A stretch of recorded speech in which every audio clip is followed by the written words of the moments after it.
Good morning, dear students. Welcome to you at AP Chemistry classes. Today we are learning about chapter number 10 for class 12th. Haloalkanes and haloarenes. तो बच्चों सबसे पहले हमें देखना है कि what are the haloalkanes and haloarenes. How can we form them?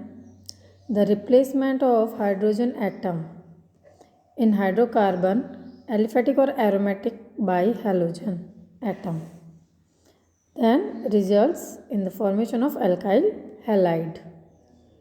Means कोई भी हाइड्रोकार्बन RH, राइट, एरोमेटिक और एलोफेटिक, किसी भी तरीके का जो हाइड्रोकार्बन है उसमें से हाइड्रोजन को रिमूव कर उसकी जगह पर अगर हम हेलोजन लगा दें यानी कि X लगा दें तो क्या बन जाता है RH.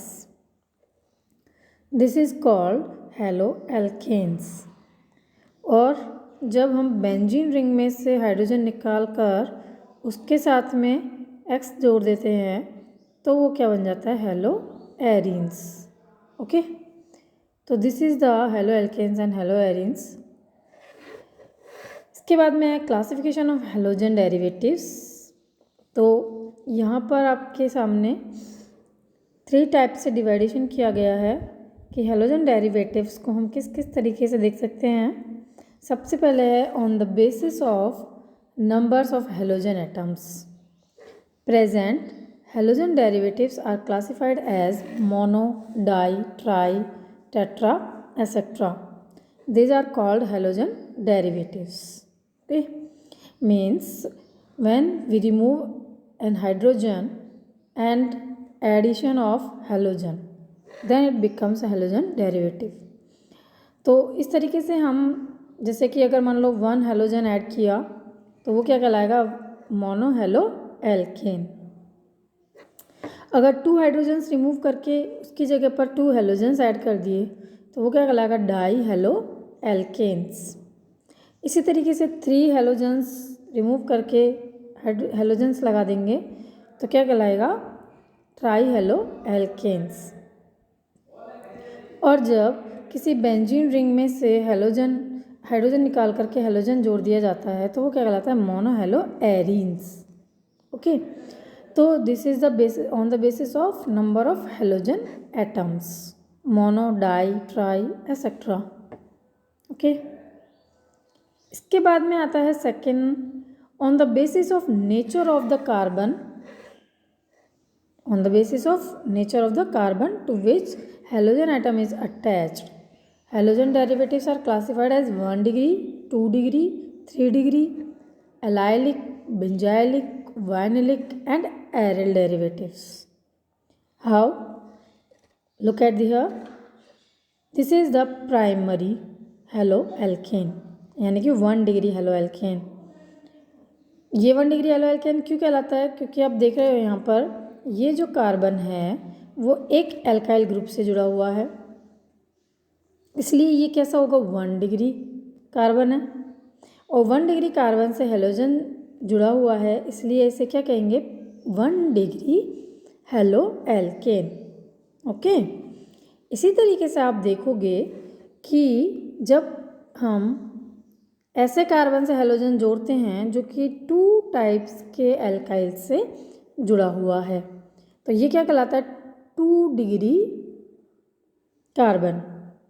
एंड 2 डिग्री कार्बन से हेलोजन जुड़ने पर ये क्या कहलाता है सेकेंडरी और 2 डिग्री हेलो एल्केन. इसी तरीके से जब 3 एल्काइल ग्रुप से जुड़ा हुआ कार्बन क्या कहलाएगा 3 डिग्री 3 डिग्री कार्बन कहलाएगा, राइट. और जब 3 डिग्री कार्बन से कोई हेलोजन जुड़ा हुआ होगा तो वो क्या कहलाएगा टर्सरी और 3 डिग्री हेलो एल्केन. आप लोगों को सबको समझ में आया? तो कितने टाइप के हो गए on the basis of nature of the carbon? It is sp3 hybridised carbon, right. क्योंकि आपको पता है ये कार्बन सब जगह सिग्मा बॉन्ड से जुड़ा हुआ है इसलिए ये कैसा है sp3 कार्बन है. तो sp3 कार्बन से कौन कौन से टाइप के बनेंगे, 1 डिग्री, 2 डिग्री और 3 डिग्री हेलो एल्केन्स। इसके बाद में नेक्स्ट आता है एलाइलिक, जैसे कि आप ये देख रहे हो, ठीक है। ये क्या है, allylic carbon halo alkane. Allylic क्या होता है, आप जानते हो, CH2 डबल बॉन्ड CH2 और ये बॉन्ड फ्री है, राइट। तो ये जो स्ट्रक्चर है वो क्या कहलाता है, एलाइल। क्या कहलाता है, एलाइल। ओके, ये क्या कहलाता है, allyl. CH2 double bond CH2, this is called allyl. और जब इस एलाइल पर X जोड़ दिया जाता है, यानी कि कोई हेलोजन जोड़ दिया जाता है, तो वो क्या कहलाएगा, एलाइलिक हेलो एल्केन। समझ में आया। इसी तरीके से आप नेक्स्ट देखते हो बेंजीन रिंग में भी, ये क्या है, यहाँ पर एलाइल ग्रुप है, right. CH2 double bond CH2, ठीक है। और इससे क्या जुड़ गया, X, तो ये क्या हो गई, एलाइलिक पोजीशन। इसलिए हम इसे क्या बोलेंगे, एलाइलिक हेलो एल्केन। इसके बाद में है नेक्स्ट sp2 हाइब्रिडाइज्ड कार्बन से जुड़ा हुआ होने पर, जैसे कि ये जो है वो क्या है, sp2 हाइब्रिडाइज्ड कार्बन है। तो किस तरीके से देखो आप, जैसे कि ये डबल बॉन्ड और इसके साथ में ये CH2 जुड़ा हुआ है, इसे हम क्या बोलेंगे, बेंजाइलिक। क्या बोलेंगे, बेंजाइलिक कार्बन, ठीक है। ये क्योंकि बेंजीन से जुड़ा हुआ है ये कार्बन, और इस कार्बन से जुड़ा हुआ है कौन, X, इसलिए हम इसे बोलेंगे बेंजाइलिक कार्बन। और ये क्या कहलाएगा, बेंजाइलिक हेलो एल्केन। इसके बाद में आता है वाइनिलिक। वाइनिलिक क्या होता है, CH2 डबल बॉन्ड CH और ये फ्री बॉन्ड है, ये कहलाता है वाइनिल। ये क्या कहलाता है, वाइनिल। तो बच्चों आपको ये चीज़ याद रखनी है कि ये तो क्या कहलाता है, वाइनिल कहलाता है, और CH2 डबल बॉन्ड CH2 ये क्या कहलाता है, एलिल, ठीक है। तो ये चीज़ें आपको याद रखनी है कि this is allyl and this is vinyl. Allyl से जब कोई एलिमेंट जुड़ेगा तो वो एलाइलिक कहलाएगा, और वाइनिल से जब कोई एलिमेंट जुड़ेगा तो वो वाइनिलिक कहलाएगा। ओके, तो आपको ये चीज़ याद रखनी है। इसके बाद में आता है नेक्स्ट एराइल। तो आप देख रहे हो यहाँ पे ये बेंजीन रिंग है, ठीक है। और इस बेंजीन रिंग पर इस डबल बॉन्ड के साथ में ही क्या जुड़ा हुआ है, X जुड़ा हुआ है। तो ये क्या कहलाती है, एराइल पोजीशन। समझ में आ गया आपको। This is the sp2CX bond, sp2 containing carbon. Okay, ये क्या है, sp2 कंटेनिंग कार्बन से हेलोजन जुड़ा हुआ है। ओके, और ये भी sp2 हाइब्रिडाइज्ड कार्बन से ही क्या जुड़ा हुआ है, हेलोजन जुड़ा हुआ है। ओके, तो इस तरीके से आप देखते हो कि हमारे पास में sp3 hybridised and sp2 hybridised, तो अलग अलग टाइप के हमारे पास में हेलो एल्केन्स मिलते हैं। तो आप इनको इजीली याद रख सकते हो। This is a 1 degree, 2 degree, 3 degree haloalkanes, these are allylic haloalkanes, this is benzylic, it is vinylic and this is arylic haloalkane. Okay, इसके बाद में हम नेक्स्ट आते हैं general methods of preparation of halo alkanes. बच्चों मैंने आप लोगों के लिए यहाँ पर सारी ही रिएक्शंस एक साथ लिख दिए ताकि आपको लर्न करना इजी हो। ओके, मैं आपको ये समझा देती हूँ, बाकी लर्न करने के लिए आपको ये सारी की सारी एक साथ टेबल फॉर्म में आपके लिए बना दी गई है। ओके, तो general method of preparation of hello alkanes, सबसे पहले कौन सा है, फ्रॉम एल्कोहल्स। तो एल्कोहल्स की बात हम जब करते हैं तो when we react alcohol with HCl plus anhydrous ZnCl2, तो क्या बनेगा, RCl प्लस H2O। तो इधर आप देखो किस तरीके से हुआ, this is called the Lucas reagent. क्या कहलाता है ये, Lucas reagent. HCl plus anhydrous ZnCl2, ये क्या है, ल्यूकास रिएजेंट। ओके, तो ल्यूकास रिएजेंट की रिएक्शन जब हम अल्कोहल से करवाते हैं तो हमें क्या मिलता है, RCl, क्योंकि यहाँ से OH हटेगा, ठीक है, और यहाँ से क्या हटेगा, Cl हटेगा, तो Cl तो जुड़ जाएगा R के साथ में और OH चला जाएगा हाइड्रोजन के साथ में, और ये क्या बन जाएगा, H2O। ओके, तो इस तरीके से हमें क्या मिल जाता है, हेलो एल्केन। ओके, साथ ही बच्चों को ये चीज़ याद रखनी होगी कि जो ल्यूकास रिएजेंट है ये एक टेस्टिंग रिएजेंट का भी काम करता है। ओके, यानी कि ये 1 डिग्री 2 डिग्री 3 डिग्री इस तरीके से हमें अल्कोहल्स की रिप्रेजेंटेशन यानी कि अल्कोहल की फाइंडिंग के लिए भी काम में आता है। ओके, इसके बाद में आता है next second, ROH alcohol react with NaBr plus H2SO4। तो क्या होगा, देखो NaBr प्लस H2SO4 की जब हम रिएक्शन करवाते हैं तो क्या होता है, यहाँ पर RBr, ये ROH है, इसकी रिएक्शन करवाएंगे हम H2SO4 के प्रेजेंस में, तो क्या बनेगा, RBr, okay, plus H2O। Okay, क्योंकि कंसनट्रेट H2SO4 के साथ में जब NaBr रिएक्शन करेगा तो क्या बनाएगा, HBr, क्या बनाएगा, HBr। NaBr H2SO4 के साथ रिएक्ट करेगा तो क्या बनाएगा, HBr। और इस तरीके से जब ROH इनकी प्रेजेंस में रिएक्ट करेगा तो वो एक्चुअल में किससे रिएक्ट कर रहा है, HBr के साथ में, और HBr के साथ में रिएक्ट करता है तो ये क्या बनाएगा, RBr प्लस H2O। ओके, तो आपको ये चीज़ समझ में आ गई होगी कि किस तरीके से यहाँ पर हमारे पास RBr प्लस H2O बना है। ओके, नेक्स्ट आता है PX3। PX3 एक्चुअल में क्या है, यहाँ पर PX3 like PCl3 PBr3 etcetera, ठीक है।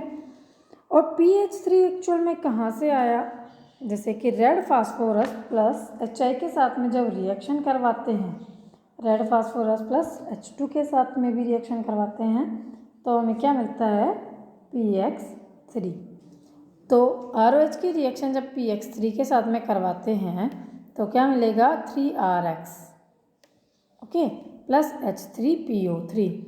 तो आपको ये याद रखना है कि जब PCl3 के साथ में हम रिएक्ट करवाएंगे तो हमें 3 मोल्स ऑफ ROH लेना होगा, ठीक है, और ये क्या बना लेगा, H3PO3, PX3 के साथ रिएक्ट करेगा और क्या बना लेगा, H3PO3, एंड X एल्काइल के साथ जुड़ जाएगा और क्या बना लेगा, 3RX। ओके, इसके बाद में आता है आपका next PCl5। When ROH react with PCl5 तो क्या बना था, POCl3। This is the important thing, आपको हमेशा याद रखना है कि जब कभी भी अल्कोहल PCl5 के साथ रिएक्ट करता है, कोई सा भी अल्कोहल, ओके, कोई सा भी अल्कोहल, प्राइमरी सेकेंडरी टर्सरी कोई सा भी अल्कोहल हो, वो जब PCl5 के साथ रिएक्ट करता है तो वो POCl3 बनाता है, क्या बनाता है, POCl3। उसके बाद में नेक्स्ट क्या बनता है, RCl यानी कि alkyl halide plus HCl। Okay, और PX3 जब रिएक्ट करता है तो क्या बनता है, H3PO3। समझ में आया, बाकी के क्या बनेंगे, एल्किल हैलाइड्स बनेंगे। समझ में आया।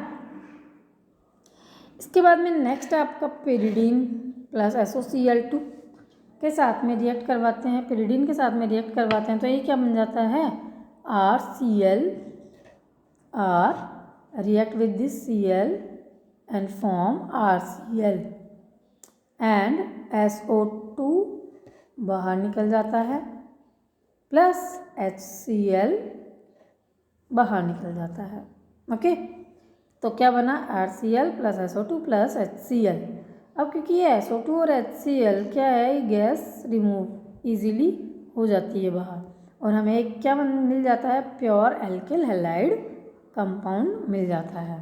ओके, तो ये एक बहुत ही अच्छी प्रोसेसिंग है for the finding of RCl, क्योंकि इसके अंदर SO2 और HCl गैस बनती है जो कि ईजीली क्या हो जाती है, एस्केप हो जाती है, बाहर निकल जाती है।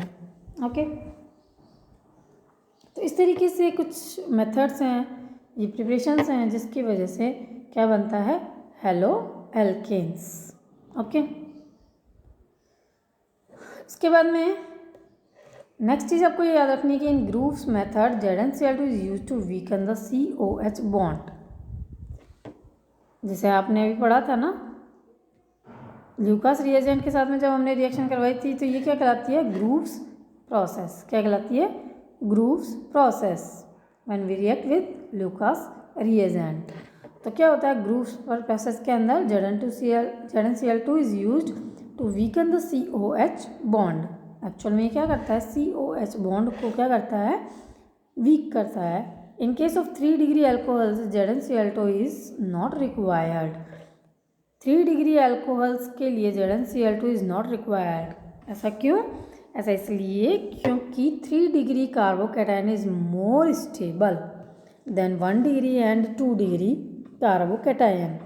ओके, तो आपको ये चीज़ ध्यान रखनी है कि 1 डिग्री और 2 डिग्री कार्बोकैटायन की बजाय ये जो 3 डिग्री कार्बोकैटायन है वो क्या होता है, मोर स्टेबल होता है। ओके, तो जब 3 डिग्री एल्कोहल लिया जाता है लाइक दिस, ये, और ये क्या है, OH, ठीक है, ये क्या है, 3 डिग्री एल्कोहल है, और जब इसकी रिएक्शन करवाई जाती है HCl और एनहाइड्रस ZnCl2 के प्रेजेंस में, तो ये बहुत ही क्या होता है, रिएक्टिव होता है। क्या होता है, बहुत ज़्यादा रिएक्टिव होता है। रिएक्टिव क्यों होता है, क्योंकि ये OH को ईजीली रिमूव करके क्या बना लेता है, कार्बोकैटायन बना लेता है, राइट।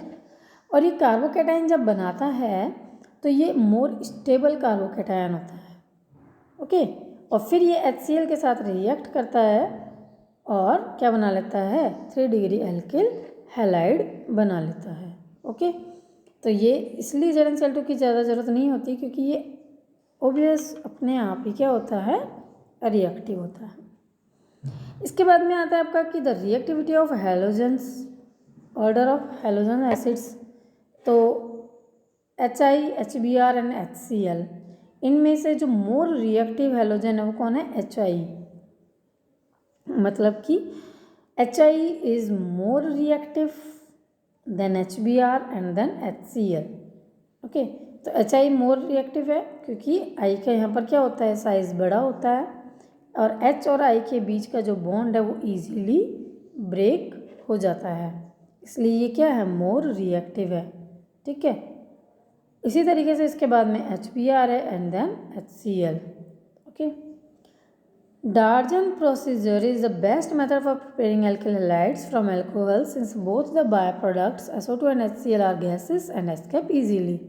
जैसा कि आपने इस रिएक्शन के अंदर पढ़ा था डार्जन प्रोसीजर के अंदर कि हमें अल्कोहल से पेरिडीन और SOCl2 के साथ में रिएक्ट कराने पर क्या मिलता है, एल्किल हैलाइड मिलता है, साथ में क्या मिलती है हमें, SO2 गैस और HCl गैस मिलती है। तो ये क्योंकि इजीली एस्केपेबल है इसलिए हमें एल्किल हैलाइड क्या होता है, बहुत इजीली एंड प्योर फॉर्म में मिलती है। ओके, इसके बाद में नेक्स्ट मेथड है free radical halogenation of alkanes. ठीक है, तो free radical halogenation of alkanes में क्या होता है कि CH3CH2CH2CH3 ये एक एल्केन है, इसके रिएक्शन हम कराते हैं Cl2 के साथ में in the presence of UV light और हीट। तो जब UV लाइट के प्रेजेंस में हम रिएक्शन करवाते हैं तो हमारे पास में क्या मिलता है, CH3CH2CH2Cl और CH3CH2CHClCH3, ये दो प्रोडक्ट्स हमें मिलते हैं। ओके, तो ये जो दो प्रोडक्ट्स हमें मिलते हैं तो ये हमें किससे मिलते हैं, फ्री रेडिकल हेलोजिनेशन से। ओके, तो क्या होता है कि जब हम बात करते हैं फ्री रेडिकल हेलोजनेशन की, तो हमारे पास में बाय प्रोडक्ट्स बनते हैं, मतलब कि एक हमें ये प्रोडक्ट भी मिलता है, साथ में हमें ये प्रोडक्ट भी मिलता है। ठीक है, इसके बाद में आता है next, addition of hydrogen halides और एल्कीन्स। तो बच्चों ये जो रिएक्शन है इम्पॉर्टेंट है, इन्हें हम बोलते हैं Markovnikov and anti Markovnikov reaction. अभी आगे आएगा आपका। This is the Markovnikov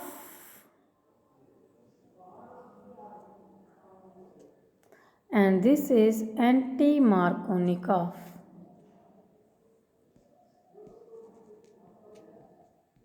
Okay, Markovnikov and this is anti-Markovnikov. When we use the organic peroxide, तो क्या होता है, addition of hydrogen halides on alkene. जब हम कोई एल्कीन काम में लेते हैं और इस एल्कीन की रिएक्शन हम हाइड्रोजन हैलाइड से कराते हैं, यानी कि HBr से कराते हैं, तो क्या होता है कि हमारे पास दो पॉसिबिलिटीज़ होती हैं कि या तो वो Br इस कार्बन पर जुड़े और या फिर वो Br इस कार्बन पर जुड़े, राइट। तो there are two possibilities for this Br, that या सेकेंडरी कार्बन पर जाए या फिर वो प्राइमरी कार्बन पर जाए। ठीक है, तो ये किस तरीके से होता है, मार्कोनिकॉफ और एंटी मार्कोनिकॉफ रूल के अकॉर्डिंग होता है। ठीक है, तो आपको भी यहाँ पे मैं समझा देती हूँ, जैसे कि एक्चुअल में क्या होता है, जैसे कि ये जो डबल बॉन्ड है जब ये ब्रेक होता है, ठीक है, यहाँ से ये जो डबल बॉन्ड है वो ब्रेक होगा और क्या बना लेगा, पॉजिटिव, यानी कि HBr H प्लस एंड क्या Br क्या होता है, माइनस। ओके, तो क्या होता है कि जब ये बॉन्ड ब्रेक होता है तो H जो होता है वो कहाँ चला जाता है, कार्बन पर चला जाता है, इस कार्बन पर, और यहाँ पर क्या आ जाता है, पॉजिटिव चार्ज आ जाता है। तो इसे हम बोलते हैं कैटायन। क्या बोलते हैं हम, कैटायन। तो हमारे पास में 2 डिग्री कार्बोकैटायन बनता है, राइट। तो 2 डिग्री, क्योंकि 2 कार्बन जुड़े हुए हैं यहाँ पे, इसलिए क्या कहलाएगा, 2 डिग्री कार्बोकैटायन, राइट। और 2 डिग्री कार्बोकैटायन बनने के बाद में ये जो Br है माइनस, वो किस पे चला जाता है, सेकेंडरी कार्बन पर चला जाता है और क्या बन जाता है, 2 ब्रोमो प्रोपेन। ओके, तो ये तो कहलाता है मार्कोनिकॉफ रूल। ठीक है, जब 2 डिग्री कार्बन पर कौन जुड़ता है, Br जुड़ता है। तो according to Markovnikov the negative ion is goes where the less hydrogen present. समझ में आया कि जो नेगेटिव है वो कहाँ जाएगा, जहाँ पर लेस हाइड्रोजन प्रेजेंट है। जैसे कि आप देखते हो, अगर मान लो मैं इसमें हाइड्रोजन लगा देती हूँ, ये हाइड्रोजन लगा दिए, राइट, तो आप देखोगे कि जब ये बॉन्ड ब्रेक होगा तो इनके पास 2 रास्ते हैं कि H या तो यहाँ जाए या फिर यहाँ जाए। ठीक है, तो क्या होता है कि जहाँ पर हाइड्रोजन ज़्यादा है H वहीं जाएगा। ठीक है, और क्या बना लेता है, ये CH3 बना लेता है। ठीक है, अब यहाँ पर क्या बन जाता है, पॉजिटिव, यानी कि कार्बोकैटायन। और जब ये कार्बोकैटायन बनता है तो Br माइनस किस पर जाएगा, कार्बोकैटायन पर जाएगा और क्या बना लेगा, 2 ब्रोमो प्रोपेन बना लेगा। Okay, this is the fundamental of Markovnikov rule. And when we use the peroxide, जब हम पेरोक्साइड काम में लेंगे तो ये मार्कोनिकॉफ रूल के अगेंस्ट काम करेगा। ओके, अगेंस्ट काम करेगा मतलब क्या होगा कि यहाँ पर जो H है वो कहाँ जाएगा, इस कार्बन पर, और हमें क्या मिलेगा, प्राइमरी कार्बोकैटायन मिलेगा। क्या मिलेगा, प्राइमरी कार्बोकैटायन, एंड Br जाएगा फिर प्राइमरी कार्बोकैटायन पर जाएगा। ठीक है, और हमें क्या मिलेगा, प्राइमरी यानी कि 1 डिग्री ब्रोमो प्रोपेन मिलेगा। ठीक है, इसलिए हम इसको बोलते हैं एंटी मार्कोनिकॉफ रूल। ओके। इसके बाद में आपका आता है फिंकेल्स्टाइन रिएक्शन। फिंकेल्स्टाइन रिएक्शन क्या है? एक्चुअल में it is used for the exchange of halogens. Okay, क्या हो गया? जैसे कि अगर RX की रिएक्शन, X में यहाँ पर क्या Cl है, Br है, इसकी रिएक्शन एसीटोन के प्रेजेंस में NaI सोडियम आयोडाइड के साथ में जब करवाई जाती है तो I R के साथ जुड़ जाता है और प्लस NaX बन जाता है। तो यहाँ पर सिर्फ क्या हुआ? हैलोजेंस का इंटरचेंज हुआ। ओके, तो इसलिए हम इसे क्या बोलते हैं? फिंकेल्स्टाइन रिएक्शन। समझ में आया? तो जैसे ये जो नेमिंग रिएक्शंस हैं वो क्या हैं? कुछ इम्पॉर्टेंट रिएक्शंस हैं। आपको इन्हें अपने नोटबुक के अंदर नेमिंग रिएक्शंस के नाम से ज़रूर नोट डाउन करना है, ठीक है। इसके बाद में नेक्स्ट रिएक्शन आती है Swarts reaction. Swarts reaction is used for fluorine. Okay, जैसे CH3Br है, इसके जब AgF के साथ में हम रिएक्शन करवाते हैं तो क्या होता है? CH3F प्लस AgBr बनता है, ठीक है। इसे क्या बोलते हैं? Swarts reaction. तो आपको ये याद रखना है स्पेशली कि जो फिंकेल्स्टाइन रिएक्शन है उसके अंदर तो आयोडीन का इंटरचेंज होता है एंड स्वार्ट्ज रिएक्शन के अंदर फ्लोरीन का इंटरचेंज होता है, ठीक है। तो स्पेशली फ्लोराइड के लिए यानी कि फ्लोरोएल्केन बनाने के लिए काम में ली जाती है। ओके, इसके बाद में जो नेक्स्ट रिएक्शन आती है आपकी वो है हुंसडीगर रिएक्शन। हुंसडीगर रिएक्शन CH3COOAg की रिएक्शन Br2 के साथ में CCl4 की प्रेजेंस में करवाई जाती है तो क्या बनता है? CH3Br plus AgBr plus CO2। तो आप देखोगे जैसे CH3Br plus AgBr plus CO2, ठीक है। ये हमें क्या मिलते हैं? प्रोडक्ट्स मिलते हैं और ये रिएक्शन क्या कहलाती है? हुंसडीगर रिएक्शन। ओके, तो ये आपको याद करने हैं रिएक्शंस। इसके बाद में आ जाते हैं आपके कुछ physical properties of halo alkanes. तो physical properties of halo alkanes क्या हैं? देखो, अगर हम यहाँ पर देखते हैं physical properties of halo alkanes तो सबसे पहले आता है जैसे कि बॉइलिंग पॉइंट ऑर्डर।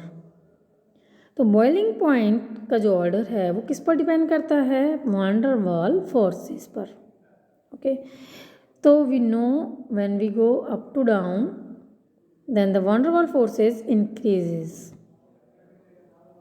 ओके, तो ऊपर से नीचे जाने पर van der Waals forces increase होते हैं, इसीलिए RI का बॉइलिंग पॉइंट ज़्यादा होता है than RBr than RCl and then RF, ठीक है। तो जो बॉइलिंग पॉइंट ऑर्डर होगा वो क्या होगा? RI सबसे ज़्यादा than RBr and then RCl and then RF। Okay, this is order for the boiling point. इसके बाद में नेक्स्ट आता है जैसे कि आपका एल्काइल ग्रुप इंक्रीज होता है तो भी आपका क्या होता है? बॉइलिंग पॉइंट इंक्रीज होता है, ठीक है। जैसे आप थर्ड वाला पॉइंट है, आप देखोगे CH3X, इसके अंदर एक ही कार्बन है।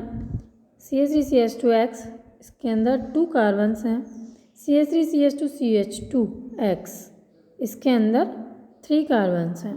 ओके, तो ये क्या हुआ हमारे पास में? जैसे जैसे एल्काइल ग्रुप इंक्रीज होता जा रहा है वैसे वैसे बॉइलिंग पॉइंट इंक्रीज होता जाता है। ओके, एंड जो नेक्स्ट पॉइंट है सेकंड वाला जो देख रहे हो आप, तो क्या होता है कि जितनी ज़्यादा ब्रांचिंग होगी उतनी ही बॉइलिंग पॉइंट डिक्रीज होगा, ठीक है। ऐसा क्यों होता है? क्योंकि जब ब्रांचिंग होती है तो क्या होता है? उसका सरफेस एरिया कम हो जाता है। तो आप देखोगे जैसे अगर हम इस वाले की बात करें तो ये एक स्ट्रेट चेन है। क्या है ये? एक स्ट्रेट चेन। तो जब स्ट्रेट चेन होती है तो उसका सरफेस एरिया बहुत ज़्यादा होता है, यानी कि वो पूरी सरफेस पर क्या होता है? अटैच्ड होता है। लेकिन जैसे उसमें ब्रांचिंग होती है तो आप देखोगे कि उसका सरफेस से कवर्ड एरिया कम हो जाता है। जैसे कि अगर मैं इसकी बात करूँ CH3 CH3 CH3 and Br। तो आप देखोगे कि सरफेस से टच्ड एरिया क्या है यहाँ पर, कम है, तो इसलिए इसका जो बॉइलिंग पॉइंट होगा वो क्या होगा, कम होगा। ओके, तो आपको कौन कौन सी चीज़ें याद रखनी है कि अप टू डाउन जाने पर वंडर वाल फोर्सेज इंक्रीज होते हैं, इसीलिए this order is follows. And when branching increase होती है तो बॉइलिंग पॉइंट कम हो जाता है, and when alkyl group increase होते हैं तो बॉइलिंग पॉइंट इंक्रीज हो जाता है। ठीक है, तो ये आपका ऑर्डर हो गया बॉइलिंग पॉइंट का। इसके बाद में आता है bond strength of haloalkanes decreases as the size of the halogen atom increases. तो क्या होता है कि हेलोएल्केन्स का जो बॉन्ड स्ट्रेंथ है वो डिक्रीज होता है जैसे जैसे साइज इंक्रीज हो जाता है। ठीक है, दस the order of bond strength is decreases. तो जब हम बॉन्ड ऑर्डर की बात करते हैं यहाँ पर CH3F, Cr3Cl, Cr3Br, CH3I, तो क्या होगा, जैसे जैसे साइज इंक्रीज होगा इनका बॉन्ड ऑर्डर क्या होगा, डिक्रीज होगा। ओके, तो बॉन्ड ऑर्डर डिक्रीज, तो इसलिए इसके बॉन्ड स्ट्रेंथ क्या हो जाएगी, डिक्रीज हो जाएगी। ठीक है, नेक्स्ट पॉइंट है आपका dipole movement. Dipole movement decreases as the electronegativity of the halogen decreases. जैसे जैसे इलेक्ट्रोनेगेटिविटी डिक्रीज होती जाएगी वैसे वैसे डायपोल मूवमेंट भी उसका क्या होता जाएगा, डिक्रीज होता जाएगा। ठीक है, तो अप टू डाउन जाने पर क्या होती है, इलेक्ट्रोनेगेटिविटी डिक्रीज होती है, इसलिए डायपोल मूवमेंट क्या होगा, उसका डिक्रीज होगा। ठीक है, इसके बाद में आ जाता है हेलो एल्केन्स तो polar but are insoluble in water as they do not form hydrogen bonding with water. जो हेलो एल्केन्स हैं वो पोलर होते हैं, like HCl, this is the more electronegative and this is less electronegative, so it is plus and it is minus. तो ये क्या होते हैं, पोलर होते हैं, लेकिन पोलर होने के साथ में बट इनके अंदर क्या होता है, हाइड्रोजन बॉन्डिंग नहीं पाई जाती है विद वाटर। ठीक है, इसलिए ये वाटर के अंदर इनसॉल्युबल और लेस सॉल्युबल होते हैं। ठीक है, इसके बाद में आ जाता है डेंसिटी ऑर्डर। डेंसिटी ऑर्डर क्या होगा, जैसे जैसे साइज इंक्रीज होता जाता है डेंसिटी क्या होती जाती है, बढ़ती जाती है। साइज छोटा होता है तो डेंसिटी क्या होती है, डिक्रीज होती जाती है। ठीक है, एंड एल्काइल ग्रुप्स इंक्रीज होने पर डेंसिटी क्या होती है, इंक्रीज होती है। ठीक है, ये आपको यहाँ पे याद रखना है कि एल्काइल बढ़ने पर क्या होता है, उसका मास बढ़ता है, एटॉमिक मास बढ़ता है, और एटॉमिक मास बढ़ता है इसलिए उसका डेंसिटी क्या होगी, इंक्रीज होगी। ठीक है,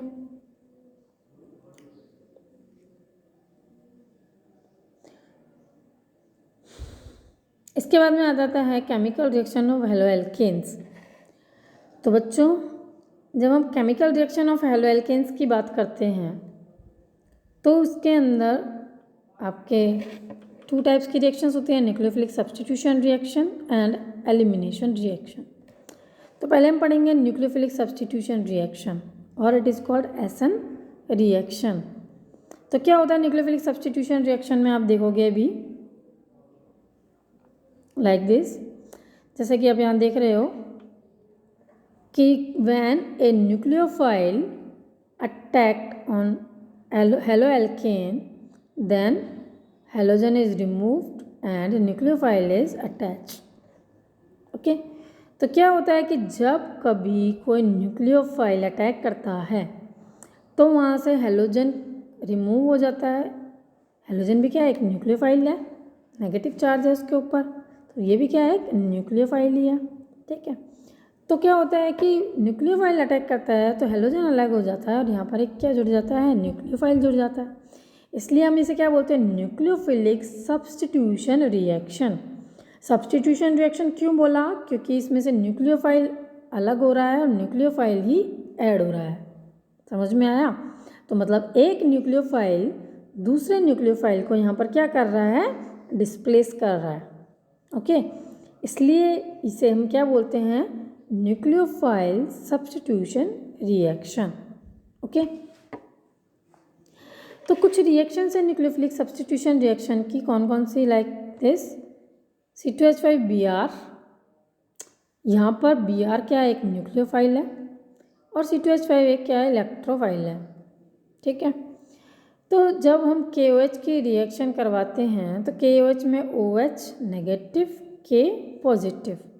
ठीक है, तो क्या होगा, Br यहाँ से रिमूव होगा और कौन जुड़ जाएगा, OH जुड़ जाएगा, और क्या बनेगा, C2H5OH प्लस KBr। ओके, तो इस तरीके से हमारे पास में सिंपल सा रिएक्शन आ गई है, क्या कि ये क्या शो कर रहा है, न्यूक्लियोफिलिक सब्स्टिट्यूशन रिएक्शन कर रहा है, क्योंकि यहाँ से एक न्यूक्लियोफाइल रिमूव हो रहा है एंड सेकेंड न्यूक्लियोफाइल ऐड हो रहा है। ठीक है, इसलिए इसे हम क्या बोलते हैं, न्यूक्लियोफिलिक सब्स्टिट्यूशन रिएक्शन। इसी तरीके से नेक्स्ट आपका NH3 के साथ में जब हम रिएक्शन करवाते हैं तो यहाँ पे क्या होता है, एमिनोलाइसिस होता है। क्या होता है, एमिनोलाइसिस, इससे हम क्या बोलते हैं, हाफमान एमिनोलाइसिस। तो NH3 जो होता है वो क्या होता है, इस पर ऐड होता है C2H5NH2, C2H5 को होल ट्वाइस NH, C2H5 को whole thrice N, and then C2H5 को whole four N plus Br minus. Okay, तो यहाँ से 1 by 1 हाइड्रोजन क्या होता जाता है, रिमूव होता जाता है, एंड यहाँ पर क्या बन जाता है लास्ट में, N प्लस Br माइनस। ठीक है, इसी तरीके से जब KCN की रिएक्शन करवाएंगे तो CN is nucleophile and K plus is electrophile, then CN is attached, bromine is removed. तो CN यहाँ पर क्या होगा, ऐड हो जाएगा ब्रोमीन को रिमूव करने के बाद। ठीक है, और क्या बना लेगा, C2H5CN प्लस KBr। इसी तरीके से AgCN की रिएक्शन करवाएंगे तो भी हमें क्या मिलेगा, C2H5NC प्लस AgBr। ये रिएक्शंस आपको, ये रिएजेंट हैं वो बहुत इंपॉर्टेंट हैं, क्योंकि ये जो रिएजेंट्स के तरह भी काम में आते हैं।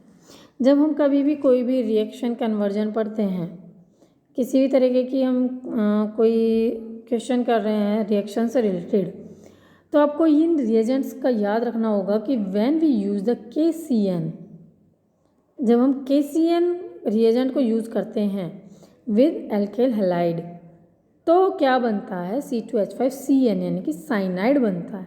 क्या बनता है, साइनाइड, यानी कि ये CN डायरेक्ट अटैक होगा इस पर CN के फॉर्म में, तो क्या बनाएगा वो, साइनाइड। बट अगर उसकी जगह हम AgCN काम में लेते हैं तो क्या होगा, AgCN जब हम काम में लेंगे तो वो NC के फॉर्म में जुड़ेगा, ये आपको याद रखना है। इसे हम बोलते हैं आइसोनाइट्राइल। क्या बोलते हैं हम इसको, isonitrile. This form cyanide and this form isocyanide.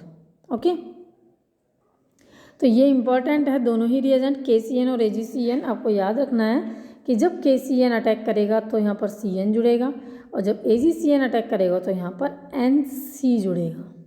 समझ में आया, आइसोनाइट्राइल या आइसोसाइनाइड। इसके बाद में KNO2 के साथ में आप जब रिएक्शन करवाओगे तो यहाँ पे क्या बनेगा, C2H5ONO। KNO2 के साथ में जब आप रिएक्ट करवाओगे तो NO2 में से कौन अटैच होगा, O। ठीक है, और क्या बना लेगा, नाइट्राइट, एथाइल नाइट्राइट। AgNO2 के साथ में जब रिएक्ट करोगे तो क्या बनेगा, NO2। तो यहाँ पर ये दोनों भी बहुत इंपॉर्टेंट है, आपको ये भी याद रखना है कि जब KNO2 के साथ में रिएक्ट करते हैं तो यहाँ पर ऑक्सीजन से ऐड होता है ये, और जब AgNO2 के साथ में रिएक्ट करते हैं तो ये नाइट्रोजन से अटैच होता है।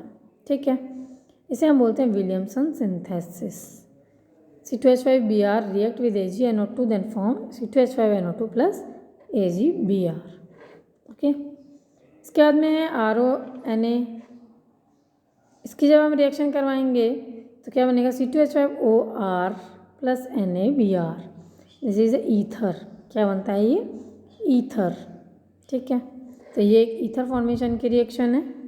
RONA के साथ में जब रिएक्ट करवाते हैं हैलाइड की तो C2H5OR डैश बनता है, यानी कि ईथर बनता है, प्लस NaBr बनता है। इसी तरीके से ये रिएक्शन भी इम्पॉर्टेंट है, आपको याद रखना है ये रिएक्शन। क्यों, क्योंकि जब हमें कभी ट्रिपल बॉन्ड की स्पीसीज ऐड करनी होती है किसी एल्केल हैलाइड में, तो आपको ये याद रखना है कि जब C2H5Br की रिएक्शन हम NaC ट्रिपल बॉन्ड CH से करवाते हैं तो क्या बनता है C2H5 C triple bond CH plus NaBr। ठीक है, तो हमें क्या बनता है, मिलता है यहाँ पे एल्काइन मिल जाता है। क्या मिलता है, एल्काइन, यानी कि ट्रिपल बॉन्ड वाला कंपाउंड। तो ये भी कन्वर्जन में एक इम्पॉर्टेंट रोल प्ले करता है for the addition of alkyne group. Okay, इसके बाद में RCOOAg की रिएक्शन जब हम करवाएंगे तो C2H5O C double bond OR plus AgBr। ठीक है, इस तरीके से ये बन जाता है। ठीक है, तो आपको जो अभी मैंने आप रिएक्शन समझाई थी उनका जो डिस्क्रिप्शन है कि KCN is predominantly ionic and provides cyanide ion in solution. ये चीज़ आपको बहुत ज़्यादा याद रखनी है कि KCN के जब हम रिएक्शन करवाते हैं C2H5Cl के साथ या एल्किल हैलाइड के साथ, तो वो क्या प्रोवाइड करवाता है, साइनाइड प्रोवाइड करवाता है, because it is ionic which is ambident nucleophile and bind with carbon side to form as the major product, while when we use the AgCN it is a covalent। क्या है ये, covalent है, and form isocyanide as the major product. समझ में आया आपको ये चीज़ें जो मैंने अभी आपको ऊपर बताई थी। ठीक है, इसी तरीके से like KCN KNO2 form RONO while AgNO2 produce RNO2 as product. Okay, तो vinyl chloride is less reactive towards nucleophilic substitution reaction due to resonance. Vinyl कौन सा होता है आपको बताया था मैंने अभी just, CH2 double bond CH, this is the vinyl. ठीक है, तो vinyl chloride is less reactive, ये वाइनिल क्लोराइड है, लेस रिएक्टिव है टूवर्ड्स न्यूक्लियोफिलिक सब्स्टिट्यूशन रिएक्शन। क्यों, क्योंकि उसके अंदर रेजोनेंस हो जाता है। ठीक है, इसके बाद में आ जाती है nucleophilic substitution reactions are of two types की होती हैं न्यूक्लियोफिलिक सब्स्टिट्यूशन रिएक्शन। एक होती है SN1 और एक होती है SN2। इसको हम नेक्स्ट वीडियो में पढ़ेंगे। Okay, thank you.